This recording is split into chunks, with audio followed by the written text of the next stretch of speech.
Le Premier ministre britannique Rishi Sunak a récemment pris la décision de retirer Suella Braverman de son gouvernement, mettant ainsi fin au mandat controversé de la ministre de l'Intérieur.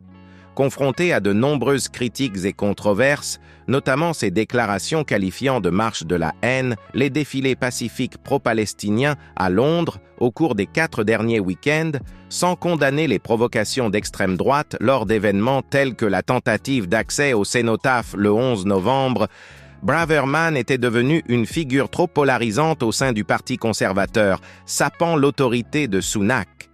La décision de Sunak de limoguer Braverman, annoncé le 13 novembre dans le cadre d'un remaniement ministériel plus vaste, semble peut-être viser à atténuer le mécontentement parmi les partisans de Braverman, en présentant sa disqualification de manière moins personnelle.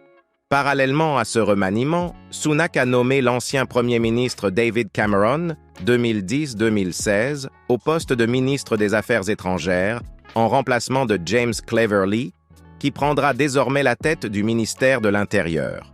La réintégration de Cameron en politique a suscité la surprise, étant donné son image de conservateur modéré.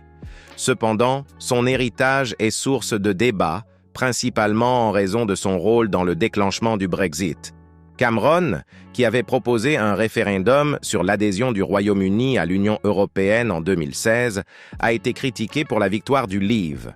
En outre, son mandat à la tête d'une coalition avec les libéraux-démocrates en 2010 a été marqué par une politique d'austérité qui a eu des conséquences néfastes sur les services publics britanniques, entraînant un manque d'enseignants dans les écoles, de juges dans les tribunaux et des retards importants dans les investissements publics.